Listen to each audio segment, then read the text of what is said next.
And on average, they're having to take out about $617 per month just to cover, your everyday life expenses. And that is just so much.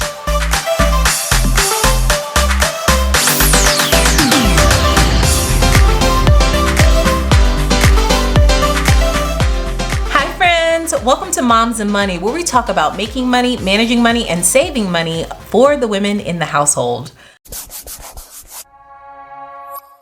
I know it's been a while since I posted over here on this channel, and I've missed you guys so much. I love talking about personal finance. It's like a baby of mine, but our lives have just been so busy lately. But anyway, let's just get down to the point, okay? I was reading an article on CNBC about how a lot of Americans are having to dip into their savings for everyday life expenses. So basically, if that's you, if you are dipping into your savings account to just survive month to month, let's chat about it. So according to CNBC, 1/3 of Americans are currently having to dip into their savings every month to just cover everyday life expenses. Anything from groceries to utilities to mortgage or rent, food, just your everyday basics. I'm not even talking about like wants or like vacations or anything like that. Just your basic necessities for living here. And the article said most of them are Gen Xers, which means you're born between the years of 1965 and 1980. And on average, they're having to take out about $617 per month just to cover, your everyday life expenses. And that is just so much. Unfortunately, I've seen it in the real estate market with the cost of how much housing is, from rent to mortgages, the interest rates increasing. It's like, it just feels like there's no end in sight. And I can only imagine if you're having to dip into your savings $600 a month, especially if you don't have an emergency fund, you can wipe your whole savings out like that. So why is this happening? Well, obviously the answer is inflation. The cost of, we see it every day at the gas station, the cost of gas and food primarily. The cost of groceries, I see it every single time I go. Nothing can prepare me to pay $15.65 for a bag of Dunkin' Donut coffee. I just, and it's not even the large bag. It's like the bag that's this size of Dunkin' Donut coffee is $15. Okay, and I distinctly know how much that coffee was because we bought it all the time. It was $11.99. I'm sorry, it's not the small bag, it's like the medium size bag. Whereas the small bag used to be $6.99, now the small bag is $9.99. And so I see it every day in like just normal things that people would buy and groceries that they would buy for their family.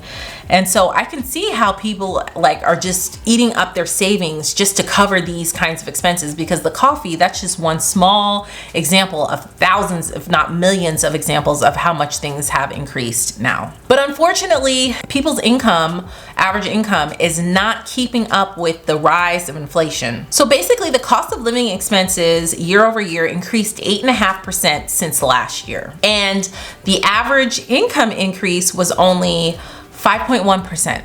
So basically you never got to see that income increase because it was eaten up by how much everything else costs. And I'm not trying to go off on a tangent here, but it's frustrating because the increase in prices, and I know the increase of cost of goods sold in all industries have increased all over, and I know a lot of it had to do with COVID and the fallout from COVID and the pandemic, but somebody is profiting off of all these increases. It's not your average person, your average middle class working person that's benefiting from these costs of increasing. You know what I mean? Because the wages aren't increasing. So somebody's pocketing it. And I know a lot has to do with like shipping. If, we could talk about different semantics in different industries, but somebody is pocketing all this money. Not somebody, but a small group of people, I should say that. And so it's really frustrating, but honestly, we can't control that. The only thing that we can control is our own personal finance. And that's why I'm so passionate about it. Of course, the feds are increasing rates, hoping that will drive the spending down, and eventually it will, but it's going to take some time. And I'm so passionate about personal finance because honestly, guys, that's the only thing that's in our control at this point. What you do with the money that comes in. Okay, that's why I'm so passionate about getting yourself out of consumer debt. Okay, really taking the time to do your budget, because now more than ever, it is imperative. Okay, so what can you do if you're one of these people who are having to dip into their savings every single month to cover their expenses? Well, my first question would be are you budgeting? Are you budgeting and changing your budget to reflect these increases of cost?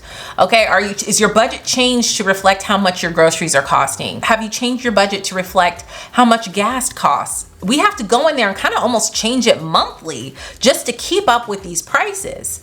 And once you do that, you'll be able to see, okay, well, where is my money going? Where is all my spending going? Because at the end of the day, the only way that you're going to get control of this is to focus on your expenses. Okay, because our income, you know, we can work on ways to increase our income. You guys know how I feel about side hustles. I'll leave the link to my favorite side hustles in the description box, and I'll be posting a new side hustles video soon. Of course, I'm all for that. But if you're in a bind and you're dipping into your savings account right now, you need to focus on your expenses. Get down to the nitty-gritty. Figure out where you're spending your money at. Okay, you can download my free zero-based budget Excel template, or if you're a pen and paper type of person, you can download some of my printables. Get online, log into your online banking, print out your transactions for the whole month, and see where your money's going. Are you spending it blindly on groceries? Are you eating out still? Is it your kids' activities? Sometimes we have to cut out our wants just to get ahead, or to just get your head above water if you're drowning. Okay, so I encourage you, that's the only thing that you can do right now if you're one of those people who are dipping into their savings, is to focus on your expenses to reduce those as much as possible. So leave a comment down below and let me know, have you felt or seen this pinch with, you know, how much inflation has driven prices up? Have you seen it? I know we all have. And are you one of those people that have to dip into their savings right now to just cover your expenses? Let's chat about it. Let's see what else we can do to try to figure out what's the best plan of action. Thank you guys so much for watching. Make sure to give this video a thumbs up. It really helps my channel out. And join my YouTube family. Click the subscribe button. We have lots of fun around here talking about personal finance. Thanks again for watching, guys, and I will see you in the next video. Bye.